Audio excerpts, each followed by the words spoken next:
भद्रं कर्णेभिः शृणुयाम देवाः भद्रं पश्येमाक्षभिर्यजत्राः स्थिरैरङ्गैस्तुष्टुवागुंसस्तनूभिः व्यशेम देवहितं यदायुः स्वस्ति न इन्द्रो वृद्धश्रवाः स्वस्ति नः पूषा विश्ववेदाः स्वस्ति नस्तार्क्ष्यो अरिष्टनेमिः स्वस्ति नो बृहस्पतिर्दधातु ॐ शान्ति शान्ति शान्तिः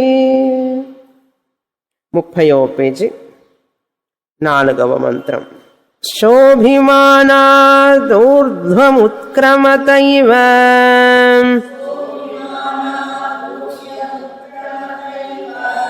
తస్మినుత్క్రామతి అథ ఇతరే సర్వం ఏవ ఉత్క్రామంతే అథ ఇతరే సర్వ ఏవ ఉత్క్రామంతే తస్మిన్ చ ప్రతిష్ఠమానే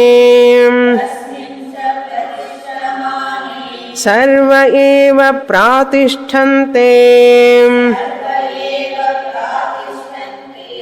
తద్యథా మక్షికా మధుకర రాజానం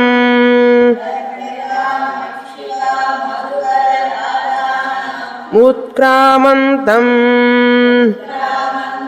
సర్వా ఏవోత్క్రామంతే తస్మింశ్చ ప్రతిష్ఠమానే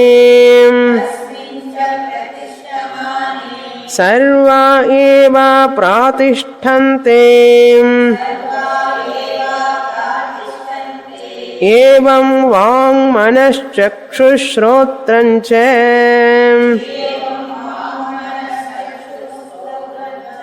తే ప్రీతాః ప్రాణం స్తువంతి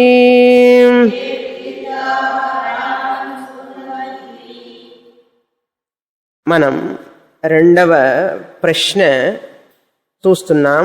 భార్గవః వైదర్భిః పిప్పలాదుణ్ణి రెండవ ప్రశ్న వేశాడు. రెండవ ప్రశ్నలో 3 ప్రశ్నలు ఉన్నాయి. అది మొదటి మంత్రంలో చూశాం క్రిందటి వారం. కథ్యేవ దేవాః ప్రజాం విధారయంతే మొదటి మంత్రంలో మొదటి ప్రశ్న. కథ్యేవ దేవాః విధారయంతే ప్రజాం విధారయంతే మొదటి ప్రశ్న. ఏ దేవతలు ఒక వ్యక్తిని భరిస్తున్నాయి అని ప్రశ్న. వైదర్భి గురువుగారిని అడిగాడు, ఏ దేవతలు ప్రజలను భరిస్తున్నాయి అన్నారు. ప్రజ అంటే ఇక్కడ వ్యక్తిని అని అర్థం. ఒక మనిషిని ఒక వ్యక్తిని భరిస్తున్నాయి. రెండవ ప్రశ్న కతర ఏతత్ ప్రకాశయంతే, అందులోనే క్వశ్చన్ మార్క్ ఉంది చూడండి, ప్రశ్నార్థకం. కతర ఏతత్ ప్రకాశయంతే అని రెండవ ప్రశ్న వేశాడు వైదర్భి. అంటే వారిలో ఎవరు వారి యొక్క గొప్పతనాన్ని చెప్పుకుంటున్నారు, ఎవరు వారి గురించి గొప్పగా చెప్పుకుంటున్నారు అన్నారు. కతర ఏతత్ ప్రకాశయంతే, ప్రకాశయంతే అంటే వాళ్ళని గురించి గొప్పగా చెప్పుకోవడం. ఇది మనుషులకే కాదు, అప్పుడే అక్కడే ఉన్నది. వాళ్ళని గురించి వాళ్ళు గొప్పగా చెప్పుకోవడం అది సహజం, గొప్పగా చెప్పుకోవడం. కహ పునః పునరేషాం వరిష్ఠః, వీరందరిలోకి ఈ దేవతల్లోకి ఎవరు అందరికంటే గొప్పవాడు అని చెప్పి అడిగాడు వైదర్భి. వరిష్ఠః ఎవరు, శ్రేష్ఠః వారిలో ఎవరు గొప్పవారు, ఎవరు శ్రేష్ఠులు అన్నారు. దానికి రెండవ మంత్రం నుంచి గురువుగారు సమాధానం ఇస్తున్నారు. ఇక్కడ ప్రాణాలు ఇంద్రియాలు, ప్రాణం ఇంద్రియాలు మాట్లాడవు, కానీ మాట్లాడుతున్నట్లుగా మనకు కథ చెప్తున్నది ఉపనిషత్తు. దీన్నే పర్సానిఫికేషన్ అంటారు ఇంగ్లీష్లో. పర్సానిఫికేషన్ అంటే ప్రాణం లేని వాటికి, మాట్లాడలేని వాటికి ప్రాణాన్ని కల్పించి మాటలు మాట్లాడుతున్నట్లే కల్పించి వాటికి సంభాషణని మనకు చూపిస్తారన్నమాట. దాన్ని పర్సానిఫికేషన్, ఫిగర్ ఆఫ్ స్పీచ్ అంటారు. అలంకారం ఇంగ్లీష్లో ఫిగర్ ఆఫ్ స్పీచ్, సంస్కృతంలో తెలుగులో కూడా అలంకారం అంటారు. అలంకార శాస్త్రంలో ఉపమాలంకారం, రూపకాలంకారం అంటాం కదా, అలాగే ఇక్కడ పోల్చి చెప్పడం అన్నమాట. ఇట్లా మనుషులు లాగా మాట్లాడుతున్నట్లు. పోయినసారి చెప్పాను పంచతంత్రంలో కథలు. పక్షులు మాట్లాడవు, పిచ్చుకలు మాట్లాడవు, కాకులు మాట్లాడవు. కానీ మాట్లాడని కాకులని, మాట్లాడని జంతువుల్ని మాట్లాడుతున్నట్లుగా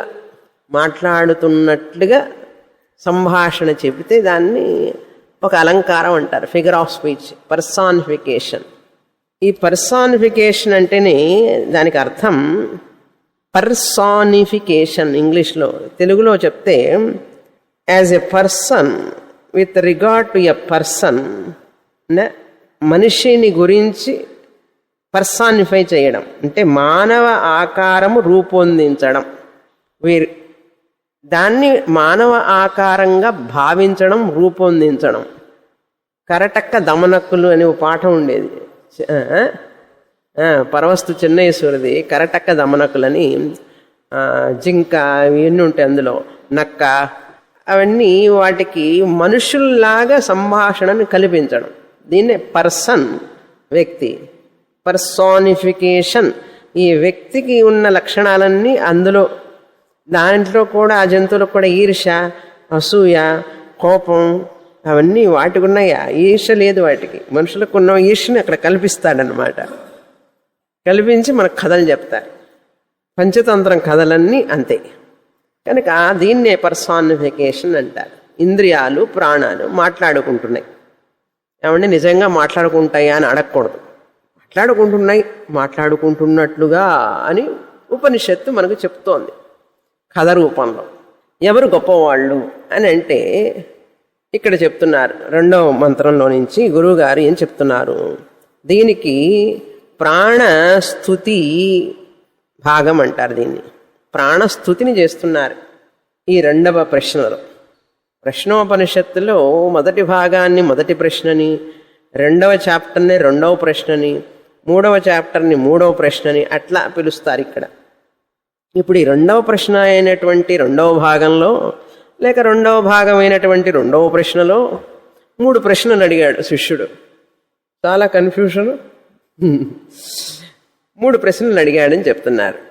ఏమిటి విషయం అంటే ప్రాణాన్ని స్తుతి చేస్తున్నారు, పొగుడుతున్నారు. ఎందుకండి ప్రాణస్థుతి చేయటము అంటే ప్రాణాన్ని గురించి ఉపాసన చెప్పబోతున్నారు 3వ ప్రశ్నలో. ప్రాణ ఉపాసన ఎలా చేయాలి అని చెప్పబోతున్నారు 3వ ప్రశ్నలో. ఉపాసన చేయడానికి ముందు మనకు భక్తి కావాలి కదా. ఉపాసన చేయాలంటే, ధ్యానం చేయాలంటే ఆ భక్తిని పెంపొందించడానికి ఆ ప్రాణాన్ని గురించి గొప్పదనం తెలిస్తే మనం భక్తిని పెంచుకుంటాం. భక్తి పెరిగితే ఉపాసన చేస్తాం. భక్తి లేకుండా ఉపాసన చేయలేం కదా. ఎలాగైతే పెద్ద పెద్ద ఉపన్యాసాల్లో చీఫ్ గెస్ట్ని పిలుస్తారు. పిలిచినప్పుడు ఆయన స్పీచ్ ఉంటుంది. ఆయన స్పీచ్ కనీసం గంట సేపు అన్నా ఉంటుంది. మెయిన్ స్పీకర్ స్పీచ్ గంట సేపు ఉంటుంది. ఆ గంట సేపు స్పీచ్ని వినాలంటే, ఆడియన్స్ అందరిని కూర్చోబెట్టాలంటే ఈ స్పీకర్ ఎంత గొప్పవాడో చెప్పాలి కదా అని స్వామీజీ ఉదాహరణ ఇస్తారు. ఈ స్పీకర్ ఎంత గొప్పవాడో అని చెప్పాలంటే ఈయన ఇంట్రొడ్యూస్ చేయడానికి ఒక ఆయన వస్తాడు స్టేజ్ మీదకి. వచ్చి ఈరోజు ఫలానా వారు మనకు ఉపన్యాసం ఇవ్వబోతున్నారు, వారి గురించి నేను 4 మాటలు చెప్తానని చెప్పి ఆయన ఎక్కువసేపు మాట్లాడతాడు. అంటే ఈయనకు అంత గొప్పదనం ఉంది, మరి చెప్పాలి కదా. ఆయన క్వాలిఫికేషన్లు, ఆయన ఏమేం చేస్తున్నాడు, ఎంత సర్వీస్ చేస్తున్నాడు, ఎంత గొప్పవారు ఆయన అని చాలా చెప్పిన తర్వాత అటువంటి వారి భాషణం మనం వినబోతున్నాము, మనం అంతా ఎంతో అదృష్టవంతులం అని కూడా చెప్పి ఆయన ముగిస్తాడు. అలా చెప్పడం వల్ల ఏమైంది, ఇప్పుడు జనంలో ఒక ఉత్సాహం పెరిగింది. ఆహా, ఇంత గొప్ప ఆయన ఇంత చదువుకున్నారు, ఇన్ని సాధించారు కనుక ఈయన చెప్పే మాటలు ఏదో ప్రయోజనం ఉంటుంది కనుక మనందరం విందాం అని చెప్పి అందరూ ఆడియన్స్ అలాగే కూర్చుంటారు వెళ్ళకుండా. అది విషయం. అదేవిధంగా ఇక్కడ కూడా ప్రాణ ఉపాసన అనేది చాలా ముఖ్యమైనటువంటిది. ప్రాణ ఉపాసన చెయ్యాలి అంటే, ప్రాణ ధ్యానం చెయ్యాలి అంటే ఆ ప్రాణం ఎంత గొప్పదో మనం తెలుసుకోవాలి కదా. కనుక ఆ ప్రాణాన్ని స్తుతి చేస్తున్నారు. ఇప్పుడు ఇక్కడ స్తుతి చేస్తే మనకు కూడా శ్రద్ధ పెరుగుతుంది, ఉత్సాహం పెరుగుతుంది ఉపాసన చెయ్యాలని. అది విషయం. అందుకని ముండకోపనిషత్తులో ఈ ఉపాసనలన్నీ కూడా 1వ అధ్యాయం 2వ ముండకంలో 6 నుంచి 10 మంత్రాల వరకు, 1, 6, 10 వరకు కర్మ గురించి చెప్పబడింది. మనకు ఒక విషయం గుర్తుండాలి, ముండకోపనిషత్తు మంత్రోపనిషత్తు, దానికి వ్యాఖ్యానమే ప్రశ్న ఉపనిషత్తు, బ్రాహ్మణ ఉపనిషత్తు. ఈ బ్రాహ్మణ ఉపనిషత్తు మంత్రాల్లాగా ఉండవు కదా, పారాగ్రాఫ్లు లైన్లుగా ఉంటుంది. అందుకని అక్కడ చెప్పిన విషయాన్ని ఇక్కడ మళ్ళీ వివరంగా ఇంకొక మాటలతో చెప్తున్నారు, వేరే మాటలతో, అంతే. 1, 6, 10లో చెప్పింది కర్మ విషయం చెప్పింది. అక్కడ ఏ హేతే ఆహుతయ అని చెప్పి అట్లా కర్మలు చేసే వాళ్ళని ఎలా దేవతలు ఆహ్వానిస్తారు, ఎలా పిలుస్తారు, వాళ్ళు ఏ ఏ మార్గాల్లో వెళతారు అని చెప్పి అన్నీ అక్కడ వర్ణించింది ముండకోపనిషత్తు.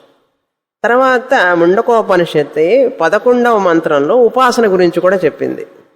ముండకోపనిషత్తులోనే 1, 2, 11లో ఉపాసన అక్కడ కూడా చెప్పబడింది. కనుక 9 మంత్రాలు అపరావిద్యకి కేటాయించబడినాయి. 9 మంత్రాలు అపరావిద్యకి, కర్మ ఉపాసనలకు కేటాయించబడింది. వాటి గురించి చెప్పబడింది 9 మంత్రాలలో. ఇప్పుడు ఆ 9 మంత్రాల్లో చెప్పినటువంటిది ఇక్కడ 2 చాప్టర్లలో చెప్తున్నారు. 2 చాప్టర్లలో అంటే కర్మలు గురించి చెప్పి 2వ అధ్యాయం 3వ అధ్యాయం, ఇక్కడంటే 2వ ప్రశ్న 3వ ప్రశ్న, ఆ ఉపాసనల గురించి ఇక్కడ చెప్పబడుతోంది.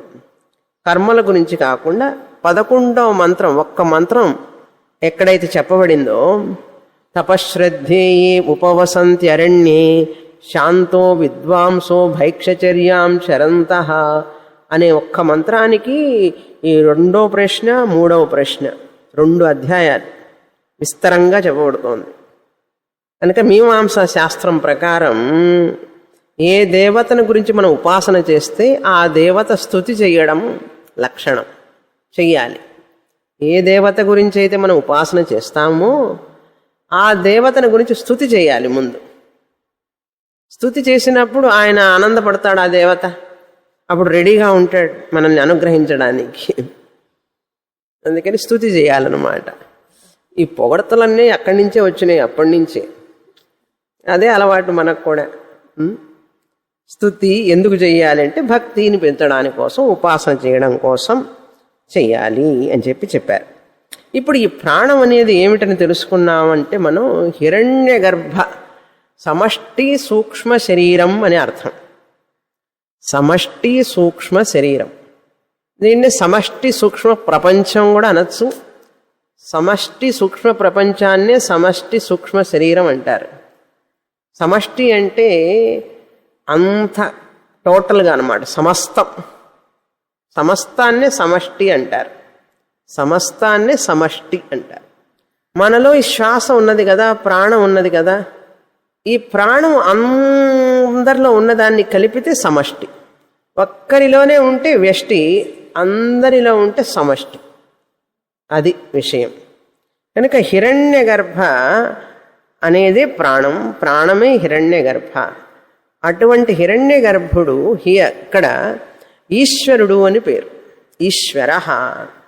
ఎందుకంటే చైతన్యం లేకుండా, కారణం లేకుండా కార్యం ఉండదు కనుక. మట్టి లేకుండా కుండ ఉండలేదు కదా. బ్రహ్మ దేవానాం ప్రథమ సంభభూవ అని ముండకోపనిషత్తు మొదటి మంత్రం. బ్రహ్మదేవుడు ఆ పరమాత్మ నుంచి పుట్టాడు అన్నాం. అన్నప్పుడు పరమాత్ముడు కారణం కదా, చైతన్యం బ్రహ్మ. హిరణ్య గర్భుడు బ్రహ్మాజీ, బ్రహ్మదేవుడు ఆయన కార్యం. గొలుసు బంగారం లేకుండా ఉండలేదు కదా, బంగారం ఉంటేనే కదా గొలుసు ఉంటుంది, మట్టి ఉంటేనే కదా కుండ ఉంటుంది. మట్టి లేని కుండ లేదు, బంగారం లేని గొలుసు లేదు. బ్రహ్మము లేని హిరణ్య గర్భుడు కూడా లేడు. అందుకని మనం హిరణ్య గర్భుణ్ణి ఈశ్వరుడా అని కూడా అనొచ్చు. నిర్గుణ చైతన్యం లేక ఈశ్వర అని అంటాం. కుండ అనేది వేరుగా లేదు మట్టి కంటే, అసలు కుండ అనే పదార్థమే లేదు, మట్టే ఉన్నదన్నాం. మట్టి ఉపాదాన కారణం అని చెప్పినప్పుడు అప్పుడు కుండ అనేదే లేదు కదా, అప్పుడు మట్టే కదా ఉన్నది. అదేవిధంగా హిరణ్య గర్భుడనేది కూడా పరమేశ్వరుడే, పరమాత్ముడికే హిరణ్య గర్భుడని పేరు. అంతే, అంతా ఉన్నది భగవంతుడు ఒక్కడే, కానీ హిరణ్య గర్భ రూపంలో ఉన్నాడు. మనం ఈ విషయాన్ని మర్చిపోకుండా ఉండాలి ఉపనిషత్తు అంతా వినేటప్పుడు. లేకపోతే ఏమవుతుందంటే పరమాత్మ వేరు, హిరణ్య గర్భుడు వేరు, సూర్యుడు వేరు, చంద్రుడు వేరు అనుకుంటూ ఉంటాం మనం. ఆ ఒక్క పరమాత్ముడే అంతటా కనపడుతున్నాడు, అన్ని రూపాల్లో కనపడుతున్నాడు అనే విషయాన్ని మనం మర్చిపోకూడదు. పూల మాలను చూస్తే రకరకాల పూలు ఉంటాయి. వాటన్నిటికీ ఆ మాలలో లోపల వెనకాల వాటిని అన్నింటినీ ఒకటిగా ఉంచినది ఎవరు? దారం. ఆ సూత్రం, ఆ దారాన్ని మర్చిపోకూడదు. అందరం మర్చిపోతాం. ఆ పూల మాల చూసుకుని ఆహా ఎంత బాగుంది, పుష్పాలు ఎన్ని బాగున్నాయి, కానీ ఒకటే దారం లోపల వాటిని అన్నిటి నుంచి ఒకటిగా ఉంచున్నది. వాటినన్నింటినీ కలిపి ఉంచడానికి ఒక సూత్రం అన్నమాట దారం. ఇది తీసేస్తే మాల అనేదే లేదు. ఈ ప్రపంచం అంతా అంతే. చైతన్యం అనేది సూత్రం లాంటిది, బ్రహ్మము సూత్రం లాంటిది. ఈ పేర్లున్నాయి చూసా, రూపాలన్నీ కూడా పుష్పాలు లాంటివి. పుష్పాలు ఉంటాయి, పోతాయి, ఫ్రెష్గా ఉంటాయి, కొన్ని వాడిపోతూ ఉంటాయి, కొన్ని ఎండిపోయినాయి. ఈ నామరూపాలు కూడా అంతే. రకరకాల నామరూపాలు, రకరకాల వయస్సు. కొంతమంది ఇప్పుడే పుడతారు, కొంతమంది నవ వయస్కులు, కొంతమంది ముసలివాళ్ళు, కొంతమంది మరీ ముసలివాళ్ళు, రకరకాలుగా ఉంటారు. కానీ బ్రహ్మ చైతన్యం ఒకటే, ఎలాగే ఉంటుంది. కానీ దాని మీదకి దృష్టి పోదు అందరికీ. ఎలాగైతే సూత్రం మీదకి దృష్టి పోదో, చిన్నప్పుడు పూలు పెట్టుకునేవాళ్ళు చూసేవాళ్ళం మనం. ఇప్పుడు పూలు పెట్టుకున్నారు, ఇప్పుడు అంతగా గమనించం అనుకోండి, అప్పుడు ఎక్కువగా గమనించేవాళ్ళం. పూలు పెట్టుకుంటే తెల్లవారిన తర్వాత ఏముంటుంది? దారం ఉంటుంది తలలో, పూలు ఉండవు. చూసారా? అదే దారం అట్లాగే ఎళ్లాడుతూ ఉంటుంది. పూలు ఏమైపోయినాయి, దారం మాత్రం ఉన్నది. ఏమిటి దారం పెట్టుకున్నామంటే, దారం పెట్టుకోలేదు, పూలు పెట్టుకున్నాను, పూలు ఎండిపోయి రాలిపోయినాయి, దారం మాత్రం అట్లాగే ఉంటుంది. అర్థమైంది కదా? అలాగే ఈ ప్రపంచంలో నామరూపాలు, మనుషులు, జీవరాశులన్నీ వస్తూ ఉన్నాయి, పోతూ ఉన్నాయి. కానీ ఒకటి మాత్రం ఎప్పుడు ఉంటూనే ఉంటుంది, అది బ్రహ్మ చైతన్యం. ఎలాగైతే మన దృష్టి అంతా పూల మీద ఉంటుందో దారం మీద ఉండదు, బ్రహ్మం మీద ఉండదు, ఈ నామరూపాల మీద ఉంటుంది, మనకు వచ్చే పోయే నామరూపాల మీద. అది మన ఆలోచన. కనుక సృష్టి బృహదారణ్యకోపనిషత్తులోనే ఈ సృష్టి గురించి చెప్పేటప్పుడు ఆ బ్రహ్మదేవుడు మను శతరూపాలని పుట్టించాట. మొదట మను శతరూప, మను పురుషుడు, శతరూప స్త్రీ. మను శతరూప పుడితే వారిద్దరూ అన్న చెల్లెళ్లతో సమానం కదా. అందుకని శతరూప అన్నదట, నేను అనేక జీవరాశులుగా మారిపోతాను అని అన్నది. ఆ ఒక్క స్త్రీ అనేక జీవరాశులుగా మారిపోయింది. అంటే ఆవు, కుక్క, నక్క, అన్ని రకాల జంతువులు, అన్ని రకాల పక్షులు, అన్ని రకాల స్త్రీ జాతి అన్నిగా మారిపోయింది ఆవిడ. మారిపోయి మనువు కూడా ఏం చేశాడు, నేను కూడా మారుతానని చెప్పి ఆయన కూడా పురుష రూపంగా అన్ని జంతువుల్లో పురుషం, మేల్ అన్నమాట. జంతువులు, పక్షులు, మనుషులు, కీటకాలన్నిట్లో మనుషు రూపంలో, అన్ని పురుష రూపంలో అనమాట. అంటే స్త్రీ పురుష అనమాట. మేల్ ఫిమేల్, మేల్ ఫిమేల్, ఒక్కొక్క స్పీషీ అనమాట. అలా మారిపోయిన తర్వాత సృష్టి పెరిగిందనమాట. అది ఎలా జరిగింది సృష్టి అంటే ఇట్లా జరిగిందని చెప్పి ఉపనిషత్తు చెప్తుంది. సరే, ఇదంతా కథ లాంటి కథ. ఇప్పుడు మనకేమిటి తెలిసింది ఇక్కడంటే, ఈ హిరణ్య గర్భుడు ప్రాణము గొప్పదని మనకు చెప్తున్నది ఈ ఉపనిషత్తు. ఈ ప్రాణం గొప్పదని తెలియడానికి ముందు కొంతమంది ఇక్కడ ఇంద్రియములన్నీ కూడా మేం గొప్ప అనుకుంటున్నాయి. ఇంట్లో కూడా అరుచుకుంటూ ఉంటారు కదా, నేను గొప్ప అని. అట్లాగే వీళ్ళు కూడా ఇంద్రియాలు, కళ్ళు, ముక్కు, చెవులు ఇవన్నీ కూడా నేను ఉండడం వలన ఈ శరీరం పనిచేస్తున్నది అనేటటువంటి భావన వచ్చింది. అప్పుడు ప్రాణం అన్నదట, మీరెందుకు ఇలా మూర్ఖంగా మాట్లాడుకుంటున్నారు? మీ వల్ల కాదు శరీరం ఉంటున్నది, నా వలననే శరీరం ఉంటుంది అని చెప్పింది ప్రాణం. నేనే ఈ శరీరాన్ని నిలుపుతున్నాను, నేను లేకపోతే ఈ శరీరం పని చేయలేదు, మీరు కూడా పని చేయలేరు అని ప్రాణం ఇంద్రియాలకు చెప్పింది. కళ్ళకి, ముక్కులకి, చెవులకి అన్నిటికీ చెప్తే అవన్నీ నవ్వినాయి, ఎగతాళి చేసినాయి, చప్పట్లు కొట్టినాయి. ఆహా ఎంత బాగా మాట్లాడుతున్నాడు అంటారు చూసారా, ఎంత బాగా మాట్లాడుతున్నాడు, నువ్వా అంత గొప్పవాడివా, నువ్వు లేకపోతే మేము ఉండలేమా అని చెప్పి హేళన చేసినాయి. హేళన చేసి ఎగతాళి చేస్తే ప్రాణానికి కొంచెం మనసు చివుక్కుమన్నది.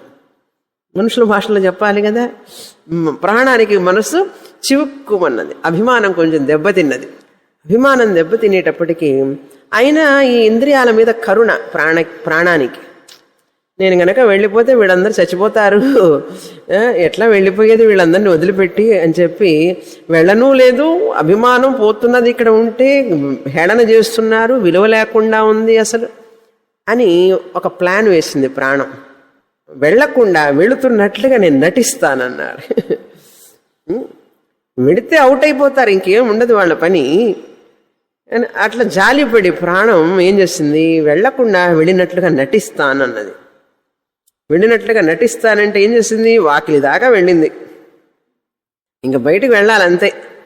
వాకిలి దాకా వెళ్ళేటప్పటికీ ఇంట్లో ఏం పట్టించుకోలే, కళ్ళు, ముక్కు, చెవులను ఏం పట్టించుకోకుండా వాకిలి దాకా వెళ్ళిపోయేటప్పటికి కళ్ళు మూసుకుపోతున్నాయి, చెవులు వినపడటం లేదు, నాలుక ఎండిపోతున్నది, చేతులు ఎత్తలేకపోతున్నారు, కాళ్ళు కదలడం లేదు.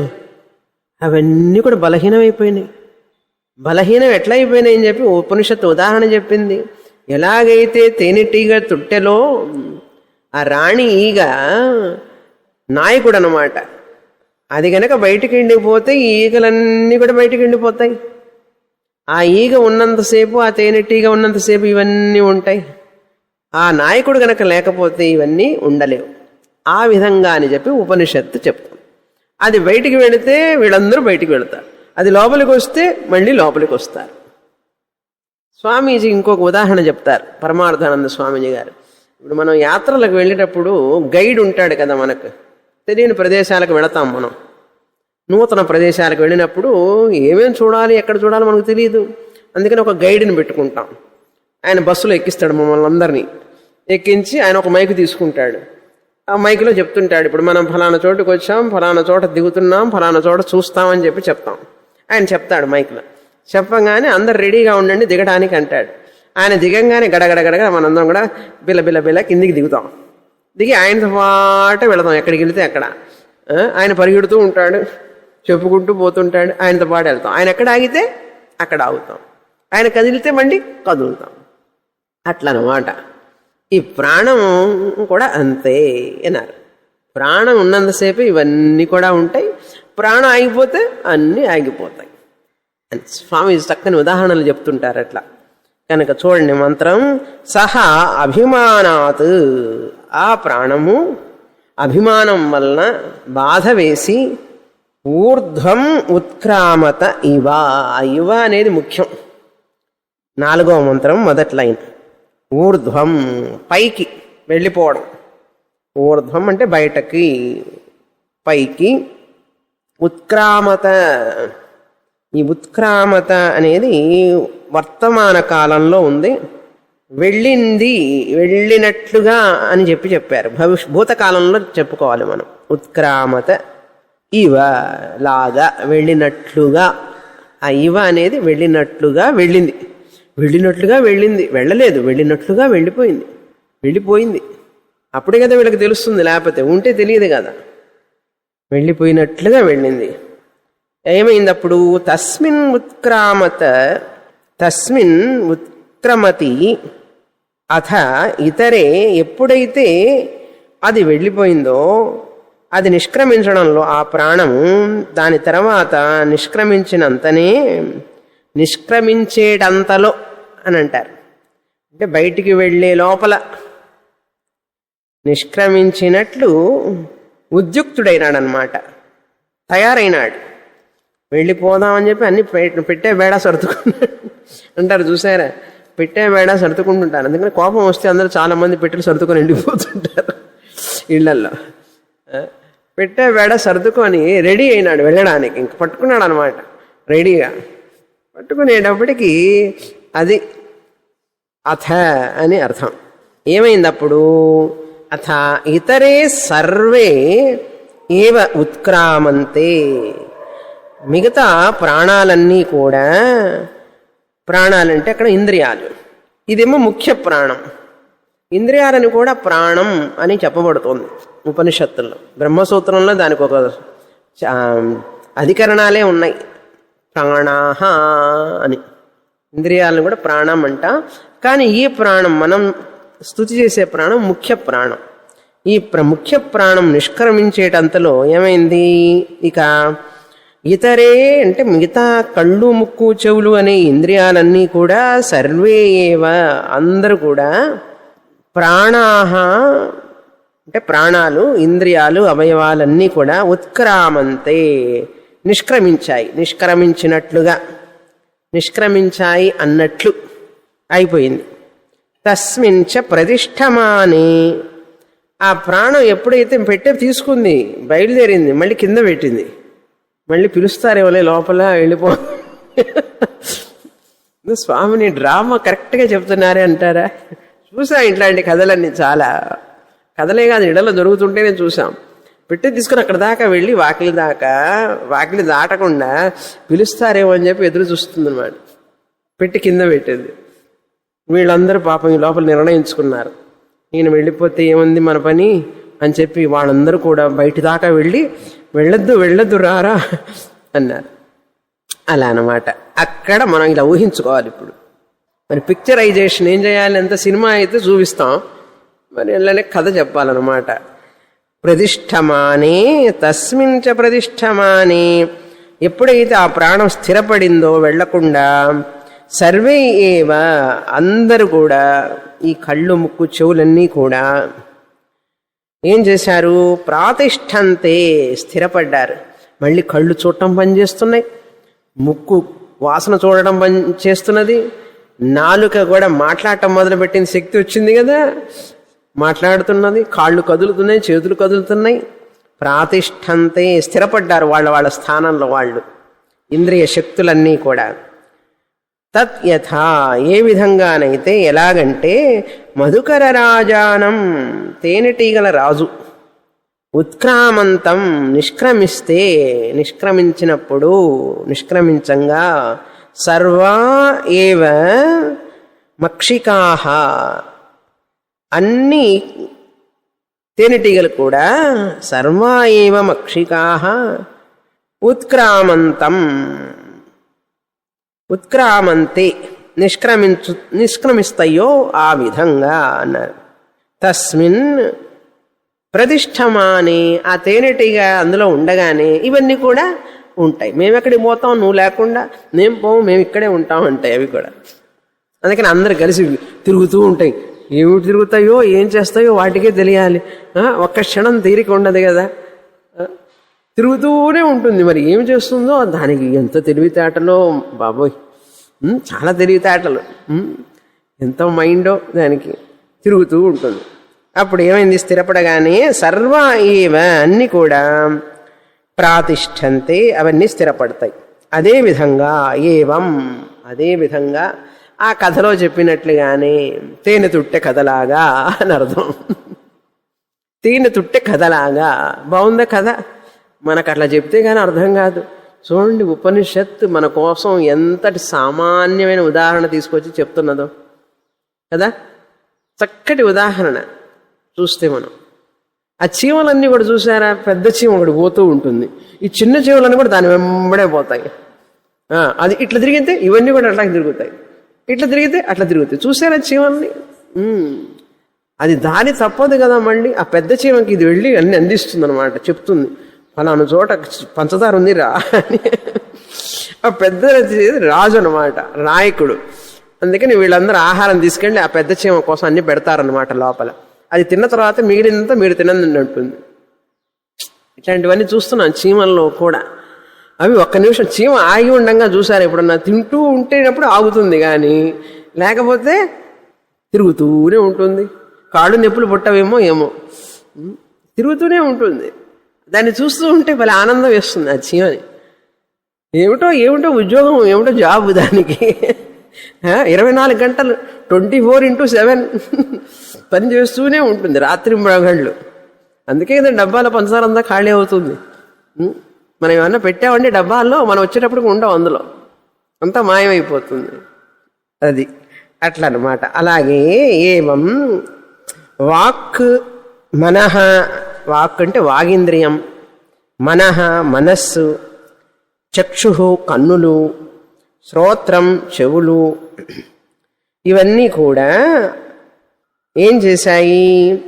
తే ప్రీతాహ సంతోషపడినాయి. ప్రాణాన్ని చూసి వాళ్ళందరూ సంతోషపడ్డారు. ఆహా, నువ్వు లేకపోతే మేమందరం ఏం చేయలేకపోయినాం అని చెప్పి అటు పక్కన ఇటు పక్కన కూర్చొని కాళ్ళు ఒత్తుతూ ప్రాణం ప్రాణం వెళ్ళొద్దమ్మా, నువ్వు వెళ్ళవాకు, ఉండి ఇక్కడే ఉండు అని చెప్పి నిన్ను జాగ్రత్తగా చూసుకుంటాం, మేము గౌరవిస్తాం అని సంతోషపడి ప్రాణమును స్తున్వంతి పోడడం మొదలుపెట్టినాయి. ఇప్పుడు స్టార్టింగ్ అన్నమాట. సంతోషపడి ఇప్పుడు స్తుతి చేస్తున్నాయి ప్రాణాన్ని గురించి.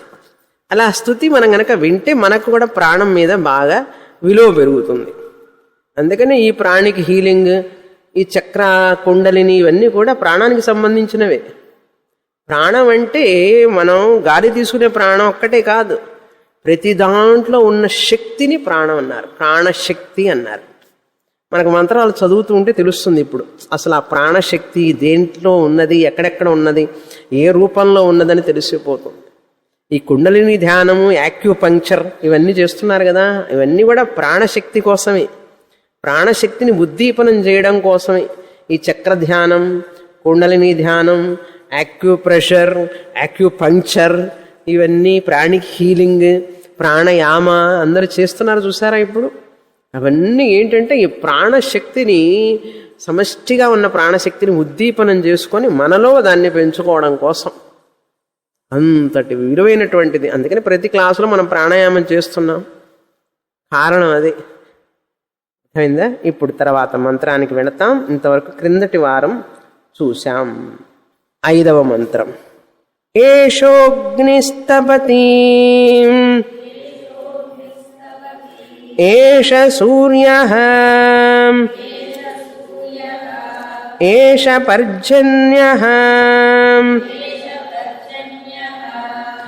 మఘవాన్ ఏష వాయుః ఏష పృథివీ రైర్దేవః సదసచ్చామృతం చ యత్.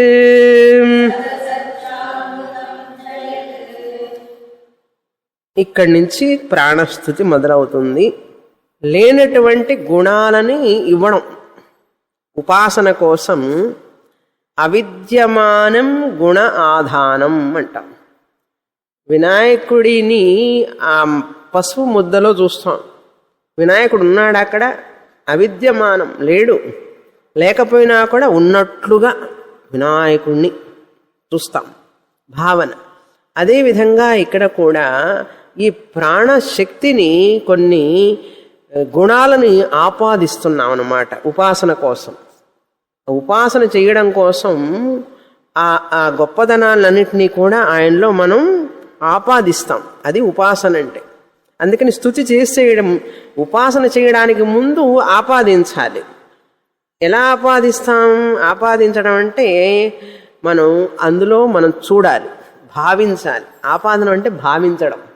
అస్మిన్ హరిద్రా కుంకుమే శ్రీ విఘ్నేశ్వరం ఆవాహయామి, ఆపాదయామి అంటే భావించడం. అలా భావించంగానే అది పసుపు ముద్ద కాదు ఇంక మీద, అది వినాయకుడు. అప్పుడేం చేస్తాను? వినాయకుడు స్తుతి చేస్తాను అన్నమాట, ఆయన ధ్యానం చేస్తాను. అదేవిధంగా ఇక్కడ కూడా ఇప్పుడు స్తుతి ఎలా మొదలవుతుందో చూడండి. ఏషః అగ్ని ఈ ఇంద్రియాలన్నీ కూడా చెప్తున్నాయి, నువ్వే ఓ ప్రాణమా నువ్వే అగ్నివి అన్నారు.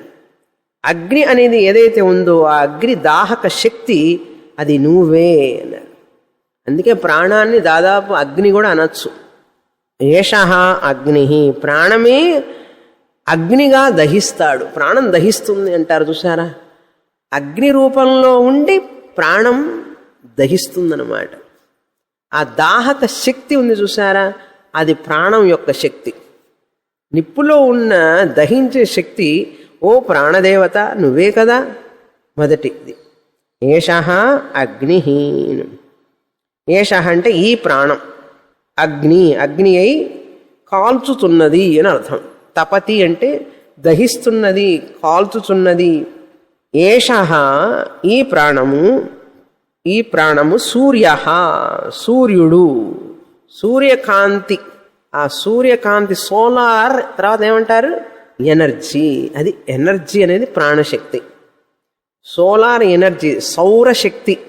సూర్యుడిలో ఉన్న శక్తి ఏదైతే ఉందో అది ప్రాణం యొక్క శక్తే కానీ సూర్యుడిది కాదు. అది ప్రాణం యొక్క శక్తి. అంటే ప్రాణం అంటే ఏమన్నాం హిరణ్యగర్భ. హిరణ్యగర్భ అంటే ఎవరు ఈశ్వర. ఈశ్వర అంటే ఎవరు చైతన్యం. కనుక చైతన్యమే ఆ సూర్యుడి యొక్క శక్తిగా ఉన్నది అని అర్థం. అర్థమైంది కదా, అలా తీసుకోవాలి. సూర్యుడు. ఏషః పర్జన్యః, పర్జన్యః అంటే వర్షం కురిపించేటటువంటి మేఘాలు. పర్జన్యం అంటే వర్షం. ఏషః మఘవాన్, మఘవాన్ అంటే ఇంద్రుడు. ఈ ప్రాణమే ఇంద్రుడు. ఇంద్రుడిలో ఉన్న ఇంద్రశక్తి ఏదైతే ఉందో ప్రాణశక్తి అది. ఏషః ఈ ప్రాణమే వాయు, వాయువుని చూసారా, గాలి, అంతటా ఉన్న గాలి అది ప్రాణం. కనుక ఆ ప్రాణం ఇక్కడ ఉందా లేదా? ఇప్పుడు మేము గాలి పీల్చుకుంటున్నామా లేదా? గాలి లేకపోతే ఏమైపోతాం? కాసేపు ముక్కు మూసుకుంటే తెలిసిపోతుంది, అవుట్ అయిపోతాం. కనుక ఇప్పుడు మనం ఇక్కడ కూర్చున్నాము, నవ్వుతున్నాము, తల ఊపుతున్నాము అంటే ఎవరి వల్ల? ప్రాణం వల్ల. ఎందుకంటే గాలి, వచ్చే గాలి, పోయే గాలి పనిచేస్తోంది కదా. ఇవన్నీ మనకు గుర్తుండవు. అద్దం చూసుకోగానే పౌడర్ రాసుకుంటూ ఉంటాం. కానీ ఈ సంగతి మనకు గుర్తుంటే మంచిది, లేకపోతే మనకు అహంకారం పెరుగుతుంది. ఏమిటి నీ గొప్పతనం? గాలి తీసుకోవడం వదలడం నీ చేతుల్లో ఉందా అసలు? అది జరుగుతూ ఉన్నది చూసారా. లేదు నేను ఒక గంట సేపు ఆగి తీసుకుంటాలే గాలి అని చెప్పానండి, ఒక గంట సేపు రెస్ట్ తీసుకుంటాను, ఎందుకు గాలి తీసుకోవడం, నిటారుగా కూర్చోవాలి, ముక్కు మూసుకొని అటు ఇటు చేయాలి, వద్దులేండి కాసేపు ఆగి చేస్తానండి, రెస్ట్ తీసుకుంటాను, లేకపోతే ఒకరోజు లీవ్ తీసుకుంటాను అని అంటే మరి ఆ వాయువు ఇక్కడ ఉన్నది కదా, ఆ వాయువు ఇక్కడ ఉన్నది కదా, గాలి, వచ్చే గాలి, పొయ్యే గాలి. సరే, ఎవరు ఇదంటే ప్రాణమే వాయు. ఏషః ఏవ దేవః, దేవః అంటే చైతన్యం, జ్యోతిర్మయ స్వరూపం. దేవః ఈశ్వరః, అపరాప్రకృతి పరాప్రకృతి కలిపి దేవః అన్నారు. ఈ ప్రాణమే దేవః అంటే పరాప్రకృతి చైతన్యం, అపరాప్రకృతి మాయ కలిపితే దేవః అన్నారు. అపరాప్రకృతి పరాప్రకృతి కలిపినప్పుడు దేవః. అంతేకాదు పృథివీ, ఈ భూమి కూడా, భూమి ఆకర్షణ శక్తి అంటారు చూసారు, భూమికి ఒక శక్తి ఉన్నది, ఆ శక్తి కూడా అది ప్రాణశక్తి. రైహి చంద్రుడు, చంద్రుడు కూడా ఆ ప్రాణశక్తే. చంద్రుడిలో ఉన్న చంద్రకాంతి కూడా ఆ ప్రాణశక్తే. అంతేకాదు సత్ అసత్ అమృతంచయత్. సత్ అంటే మూర్తం, కంటికి కనపడేది, కార్యం. కంటికి కనపడే నామరూపాలన్నీ కూడా ప్రాణశక్తే. కంటికి కనపడనటువంటిది ఏదైనా ఉన్నా కూడా అసత్ అంటే కారణం. కార్యాలన్నిటికీ కారణం ఉన్నది కదా, ఆ కారణం ఏదైతే ఉన్నదో అంటే కంటికి కనపడకుండా ఉండేది అమూర్తం. అసత్ అంటే అమూర్తం, కంటికి కనిపించనటువంటి, మూర్తి లేనటువంటిది అమూర్తం, మూర్తి ఉన్నటువంటిది మూర్తం. కనుక సత్ అంటే మూర్తం, అసత్ అంటే అమూర్తం. రూపము లేనిది రూపము ఉన్నది అని అర్థం. ఆకారం ఉన్నది ఆకారం లేనిది. అగ్నికి నీటికి భూమికి ఆకారం ఉన్నది. వాటిట్లో రూపంలో అవి కనపడతాయి. ఎక్కడుంటే ఆ రూపంలో కనపడతాయి. కానీ ఆకాశానికి గాలికి రూపం లేదు. అవి అమూర్త ద్రవ్యాలు, ఇవి మూర్త ద్రవ్యాలు. ఇవన్నీ కూడా సత్ అసత్. తర్వాత ఏంటి? అమృతం. అమృతం అంటే అమరత్వాన్ని పొందడానికి. అమృతం అంటే అమరం అంటే మరణం లేనటువంటి. దేవతలకి మరణం లేదు అంటే శాశ్వతంగాని కాదు, వాళ్ళు చాలా యుగాలు బతుకుతారు దేవతలు. అందుకని వాళ్ళకి అమరులు అని పేరు. అమరులు, మరణం లేనివారు. వాళ్ళందరూ కూడా ఎవరయ్యా అంటే ప్రాణశక్తే. ప్రాణశక్తే ఆ దేవతలుగా అమరులుగా కనపడుతున్నారు అని అర్థం. తర్వాత 6వ మంత్రం. అరాయివ రథనాభౌ ప్రాణే సర్వం ప్రతిష్ఠితం రుచో యజుగుంషీ సామాన్యజ్ఞః క్షత్రం బ్రహ్మ చ.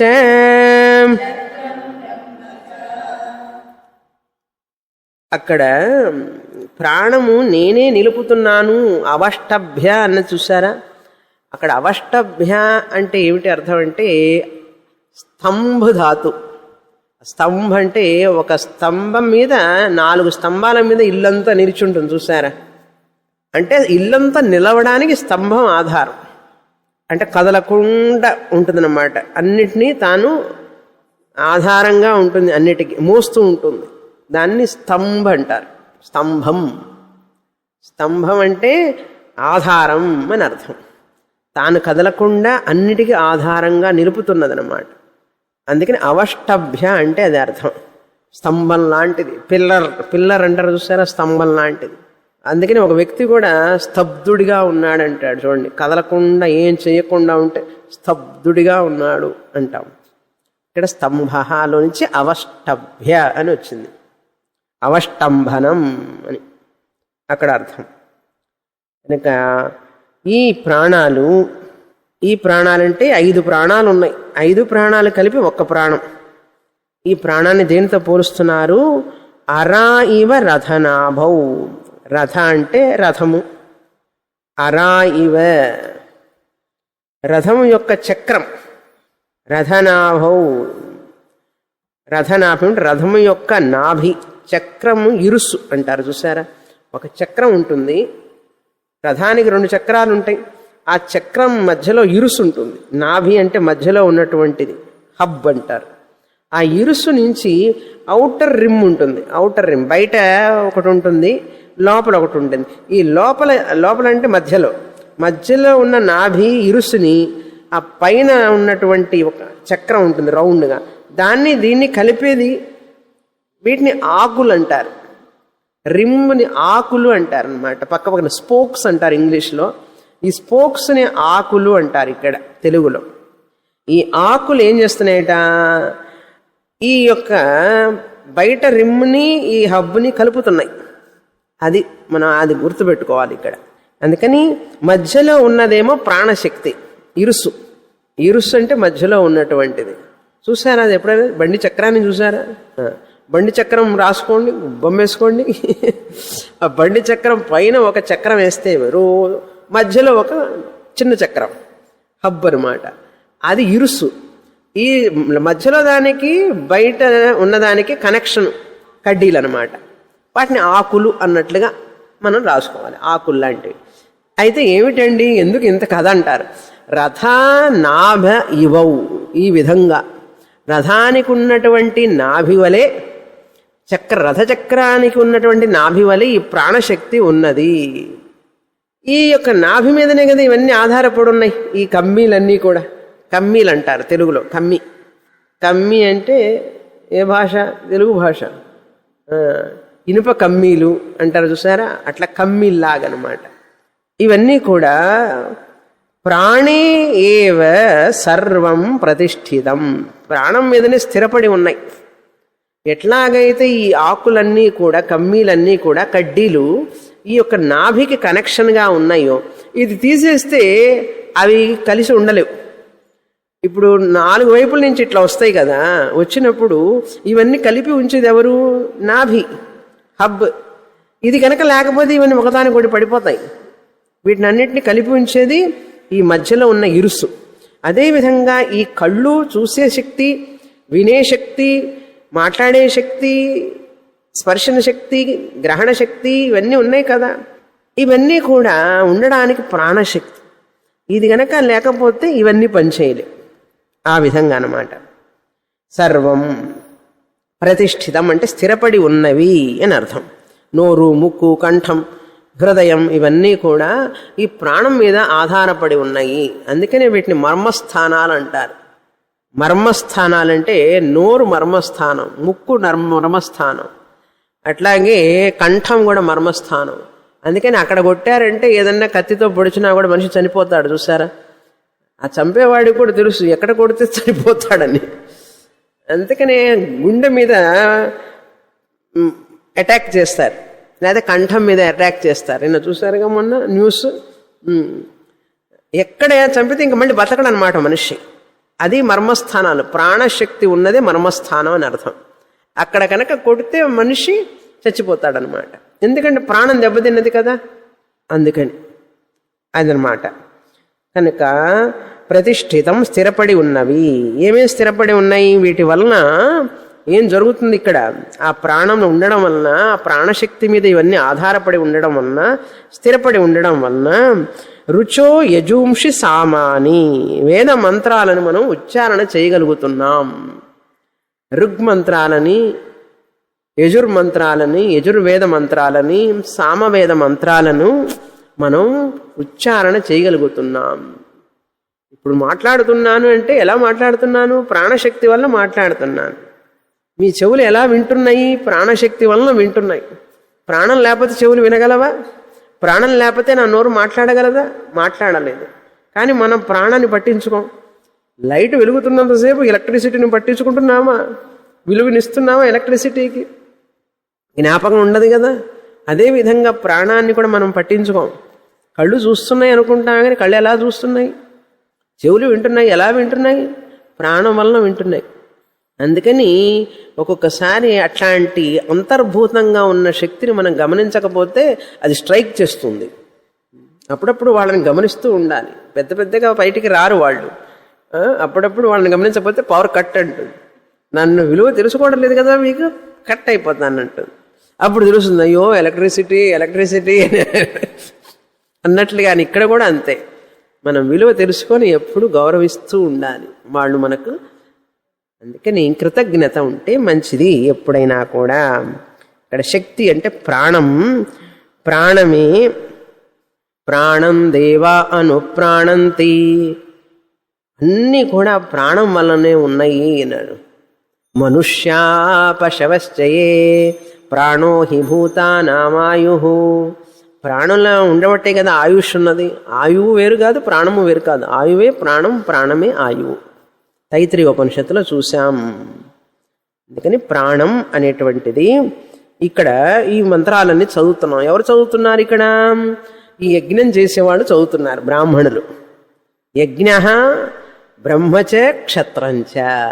ఈ యజుర్వేద మంత్రాలు, ఋగ్వేద మంత్రాలు, సామవేద మంత్రాలు. ఛాందోగ్యోపనిషత్తులో ఒక కథ చెప్పాను కదా. ఆ తండ్రి అడుగుతాడు అబ్బాయిని, నువ్వు 15 రోజులు అన్నం తినమాకు, నీళ్లు మాత్రం తాగి ఉండు, అన్నం తినవద్దన్నాడు. సరే నాన్నగారు అని చెప్పి అన్నం తినలే. కొంచెం కొంచెంగా తగ్గిస్తూ వచ్చాడు అన్నం.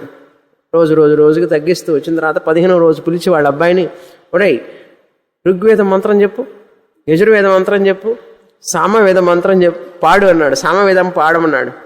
అసలు మంత్రం ఎక్కడుంది? ఒక్క మంత్రం నాకు జ్ఞాపకం లేదు నాన్నగారు అన్నాడు.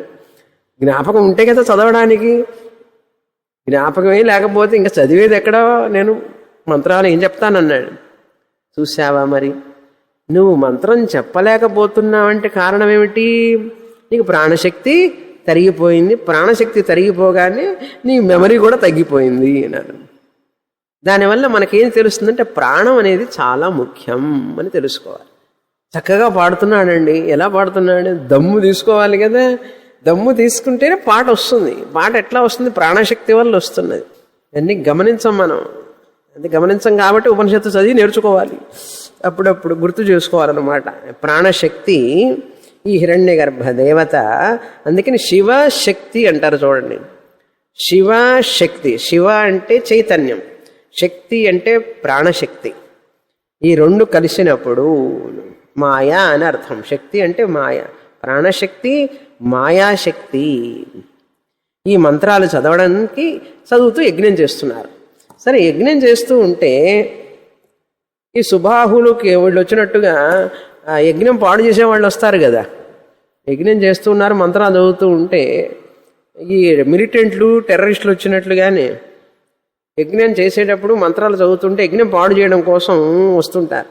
ఆ రామాయణంలో చూసాం కదా మనం. వాళ్ళు సుబాహు, మారీచ, సుబాహులు ఎంతమంది రాక్షసులు ఎన్ని యజ్ఞాన్ని పాడు చేశారు. వాళ్ళని రక్షించాలి అంటే, ఆ యజ్ఞాన్ని కాపాడాలి అంటే ఎవరు కాపాడుతారు? క్షత్రియుడు కాపాడాలి. క్షత్రంజ అన్నారు. క్షత్రంజ అంటే బ్లాక్ క్యాట్స్ అనమాట. బ్లాక్ క్యాట్స్ తెలుసు కదా, ప్రొటెక్షన్కి గన్స్ పట్టుకొని వస్తుంటారనమాట, ప్రొటెక్షన్ కోసం. అట్లాంటిది అనమాట. అందుకని రాముల వారు, లక్ష్మణుడు క్షత్రియులు అనమాట. యాగాన్ని రక్షించడం కోసం వాళ్ళు. అందుకని క్షత్రం అంటే క్షత్రియులు. బ్రాహ్మణులు, బ్రహ్మ అంటే బ్రాహ్మణులు. ఆ యజ్ఞాన్ని చేసే బ్రాహ్మణులు వేద మంత్రాలు చదివేటప్పుడు ఈ యొక్క క్షత్రియులు రక్షిస్తున్నారు. ఆ ఋగ్మంత్రాలు చదవాలన్నా ప్రాణశక్తి కావాలి. ప్రాణశక్తి ఋగ్మంత్రాల ఉచ్చారణ రూపంలో ఉంది. ప్రాణశక్తి యజుర్మంత్ర ఉచ్చారణ రూపంలో ఉన్నది. ప్రాణశక్తి సామమంత్ర గాన రూపంలో ఉన్నది. ప్రాణశక్తి యజ్ఞ రూపంలో ఉన్నది. ప్రాణశక్తి బ్రాహ్మణ రూపంలో యజ్ఞం చేయిస్తున్నది. ప్రాణశక్తి క్షత్రియ రూపంలో యజ్ఞాన్ని పరిరక్షిస్తున్నది అని పొగుడుతున్న ఇంద్రియాలన్నీ ప్రాణాన్ని ఈ విధంగా. ఆహా, నీ వలన ఎన్ని పనులు జరుగుతున్నాయి ఓ ప్రాణమా అని. 7వ మంత్రం. ప్రజాపతిశ్చరసి గర్భే త్వమేవ ప్రతిజాయసే తుభ్యం ప్రాణ ప్రజాస్త్విమా బలిం హరంతి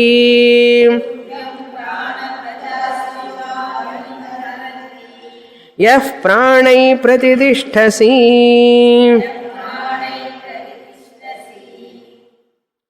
ప్రజాపతి చరసి గర్భే, గర్భమునందు. గర్భమునంటే తల్లి గర్భంలో అని అర్థం. తల్లి గర్భంలో త్వమేవ ప్రతిజాయసే, చరసి నువ్వే తిరుగుతున్నావు ప్రాణశక్తిగా. ప్రజాపతి అంటే జీవులకు, పతి అంటే ప్రభువు. నువ్వే ఓ ప్రాణదేవత, నువ్వే జీవులకు ప్రభువై గర్భే, గర్భంలో. చరసి అంటే నివసిస్తున్నావు. చరసి అంటే నివసిస్తున్నావు. నువ్వు నివసిస్తూ ఏం చేస్తున్నావు? ప్రతిజాయంతే, మళ్ళీ ప్రతిరూపంగా నువ్వు జన్మిస్తున్నావు. లోపల గర్భంలో శిశువు ప్రాణంతో ఉన్నది కదా, మళ్ళీ ఆ తండ్రి ప్రతిరూపమే ఆ శిశువు బయటకు వస్తుంది. ప్రతిజాయంతే, మరల జన్మిస్తున్నావు. ప్రాణ అంటే ఓ ప్రాణమా అని సంబోధన. ఓ ప్రాణమా. ఇమాహ ప్రజాహ తు, ఇమాస్తు అని ఉన్నది కదా. ఇమాస్త్వి ప్రజాస్త్విమాం అనేది ఎలా విభజించాలంటే ఇమా ప్రజాహతు, ఈ జీవులందరూ కూడా తుభ్యం నీకు బలిం హరంతి. బలిం అంటే ఏమిటి? నీకు బహుమానాలన్నీ తీసుకొస్తున్నారు, నీకు చాలా సత్కారాలు చేస్తున్నారు. శాలువా వేసి పండ్లు పాలు అన్నీ ఇస్తున్నారు అన్నమాట. ఎలా ఇస్తున్నారు?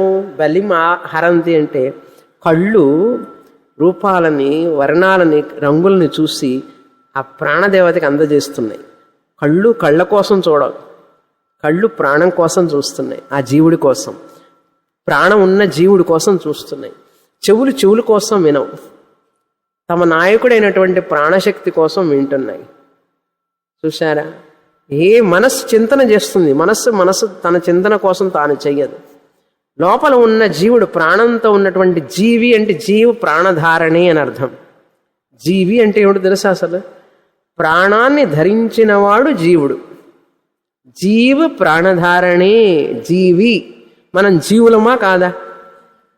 జీవి అంటే ప్రాణం ఉన్నవాళ్ళం, ధరించి ఉన్నవాళ్ళం. కనుక ఇవన్నీ కూడా ఆ ప్రాణాన్ని ధరించినటువంటి జీవుడి కోసమే. ఈ చూడటం, తినడం, వినడం, రుచి, వాసన, రంగు ఇన్ని తెలుసుకోవడం, ఆనందం. ప్రశ్నోపనిషత్తు చాలా బాగుందండి. ఎవరికండి? చెవులకా? మనస్సుకా? లోపల ఉన్న ఆ జీవుడికి, ప్రాణంతో ఉన్న జీవుడికి, ప్రాణానికి.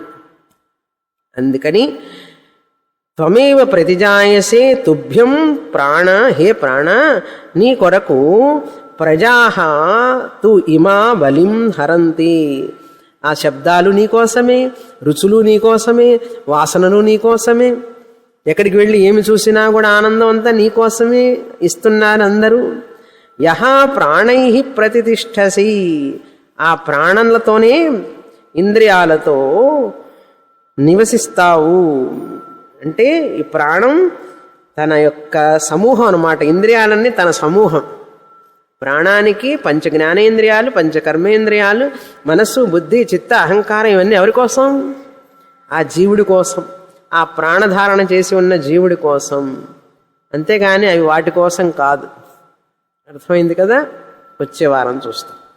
పూర్ణమదః పూర్ణమిదం పూర్ణాత్ పూర్ణముదచ్యతే పూర్ణస్య పూర్ణమాదాయ పూర్ణమేవావశిష్యతే.